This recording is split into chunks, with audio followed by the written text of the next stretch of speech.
Hola, ¿cómo estamos? Bueno, pues estamos en medio de este proceso tan importante del sínodo de la sinodalidad. Y quiero aprovechar el día de hoy para clarificar algunos conceptos importantes al respecto, porque esto no es un evento que se está llevando a cabo en estos momentos, sino va a ser una forma de proceder de nosotros como iglesia a partir de ahora. Entonces, bueno, pues, ¿qué es un sínodo? El sínodo tradicionalmente era un encuentro de obispos que se reunían para debatir asuntos significativos que tenían que ver con aspectos teológicos o pastorales. Y bueno, la palabra sínodo viene del término griego sin, que significa juntos, y odos, en camino. Desde los primeros siglos de nuestra historia, esta reunión o reuniones de los obispos ha sido una forma de proceder. Pensemos, por ejemplo, en el Concilio de Jerusalén. Eh, este concepto moderno, por otra parte, de lo que es un sínodo, fue instaurado en 1965 por el Papa Pablo VI. Esto fue a finales de lo que fue el Vaticano II y quería, con esta instauración del proceso moderno del sínodo, buscar un espacio de colaboración más cercana que pudieran tener los obispos. En este sentido, él en este inicio presentó tres tipos diferentes de sínodos. El primero era el ordinario, en donde la idea era que se tomaran decisiones o se comentaran puntos que tuvieran que ver con aspectos generales de nuestra iglesia. Otro tipo fue el extraordinario, que eran sínodos o reuniones que se proclamaban o se buscaban para tratar de dilucidar sobre asuntos de seria importancia dentro de nuestra iglesia. Y por último, los especiales.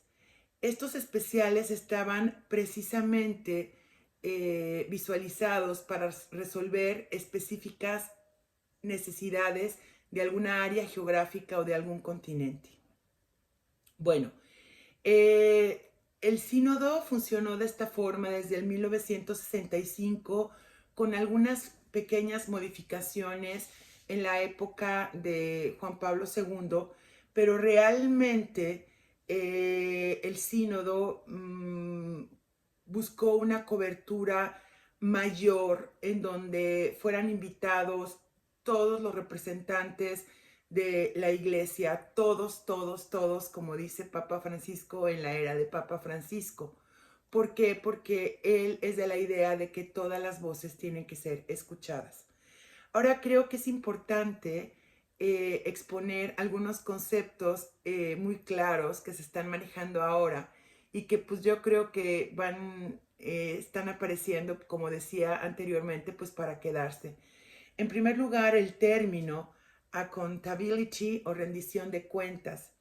Aquí no son cuentas económicas ni resultados de los obispos frente a la asamblea, ni mucho menos. Es asumir las responsabilidades y las acciones en las decisiones que se toman y ser capaz de explicarlas en estas reuniones.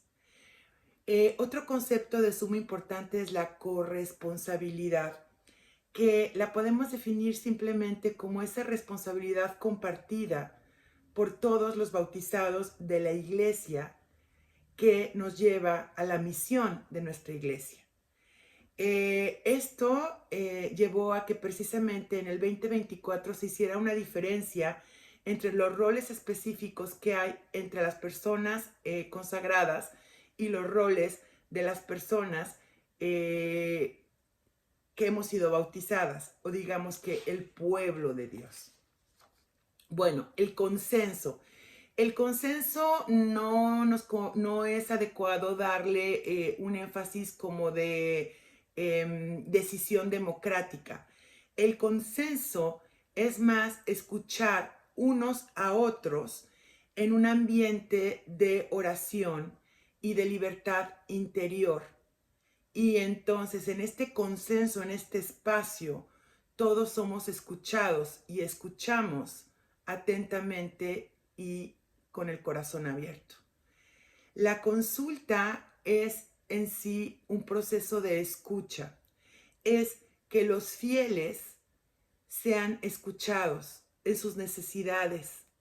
De hecho, una de las prioridades de este sínodo es ampliar esta experiencia de consulta y avanzar en que todas las diferentes, grandes, pequeñas y medianas estructuras de toda la iglesia de Dios, con todo el pueblo de Dios, se ha escuchado y consultado. El discernimiento. Bueno, pues el discernimiento es el proceso interior de distinguir y decidir, guiadas por el Espíritu Santo y escuchándonos unos a otros, cuál es la voluntad de Dios en cada cuestión específica. Y bueno, por otro lado, el diálogo ecuménico, que es la relación de la Iglesia Católica con otras denominaciones en la búsqueda de una unidad y de un intercambio, no solamente entre católicos, sino entre cristianos y no cristianos. ¿Por qué? Porque todos formamos el mundo. Un facilitador es una figura que ha tomado plena importancia en este proceso y son personas que tienen ciertas facultades o capacidades o entrenamiento que ayudan a los trabajos de escucha, de diálogo y de toma de notas en cada una de estas asambleas. Y bueno, se habla de la congregación general como todos los delegados, todos los participantes en un tipo de esta reunión, incluyendo ahí también al Papa. El instrumentus laboris es el documento de trabajo. Este sirve como base antes de que se lleve a cabo la asamblea y muchas veces se pide que sea leído antes de las reuniones por los participantes. Bueno, también se habla mucho de lo que es la tradición viva de nuestra iglesia y estas son el conjunto de verdades reveladas que pertenecen a nuestra tradición apostólica, que muchas veces no las encontramos dentro de la Sagrada Escritura, pero que son principios de fe y de moral que de alguna manera han sido una forma de proceder desde los inicios de nuestra iglesia y que es importante seguir manteniendo, ¿no? Y ejercitando. La misión ad gentes es la misión que tenemos la gente de Dios o el pueblo de Dios. Y es finalmente llevar el Evangelio, la buena nueva, a todos los puntos remotos de este mundo o de la tierra. Y bueno, aquí viene muy de la mano el término parrucía. Parrucía es ese coraje o esa valentía que fue encarnado en los corazones de los primeros apóstoles para con este valor proclamar la buena nueva. Esto fue hecho precisamente por medio del Espíritu Santo en Pentecostés y es algo que de alguna manera tenemos que valorar como algo fundamental para nosotros como católicos, esta valentía y este coraje para proclamar el Evangelio y vivir en bien, bondad y justicia.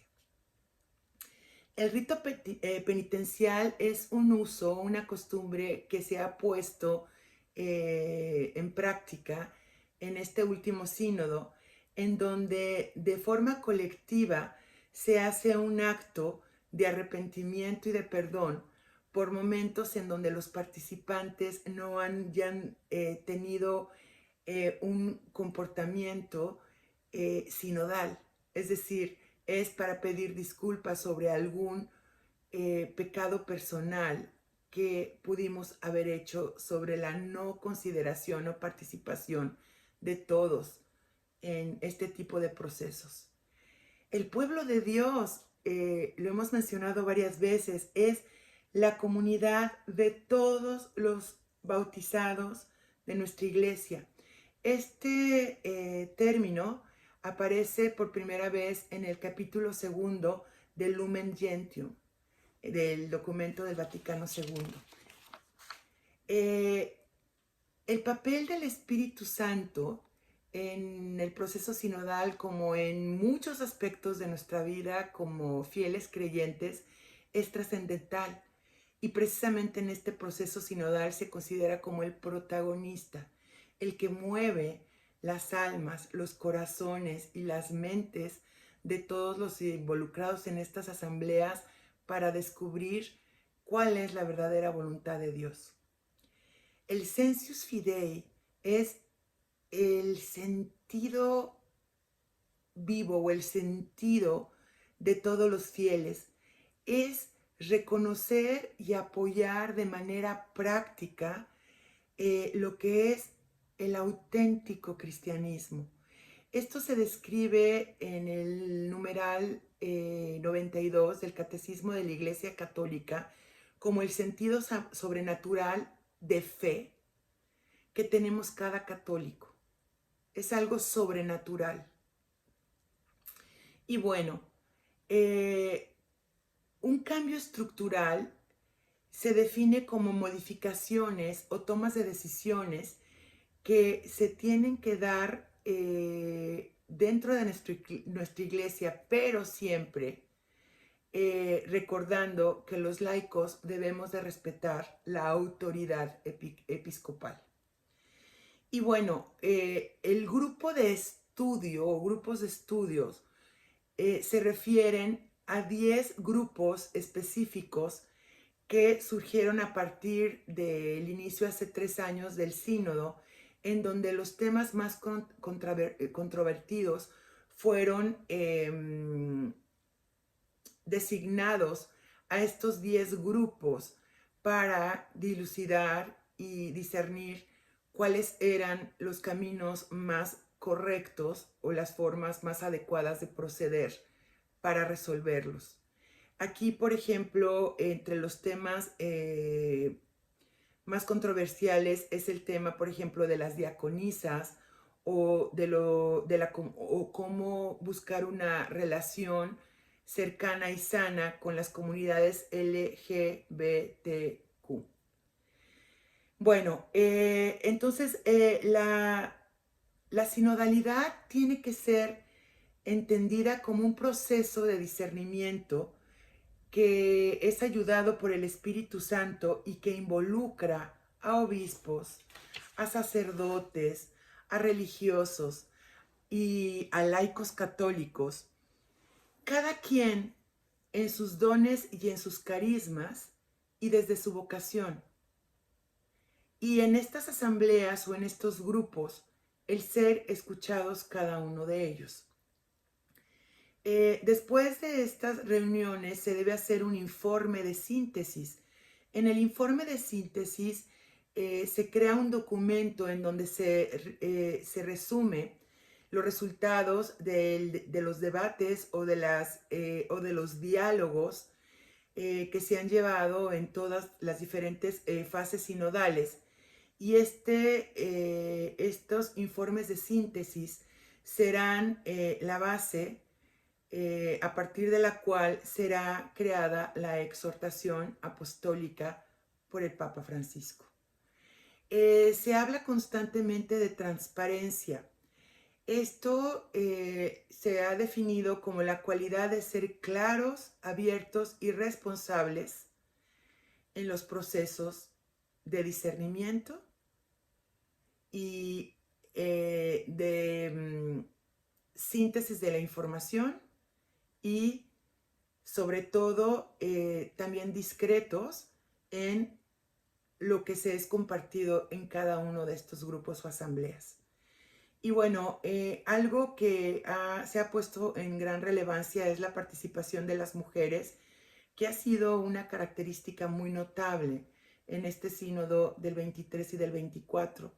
Es importante saber que están en este momento 54 mujeres que van a emitir su voto en las resoluciones de las asambleas que se están dando en el sínodo. Y bueno, por último, el término de lo que es la juventud. Em, para el Vaticano, el rango de edad entre la juventud es desde los 16 años hasta los 35.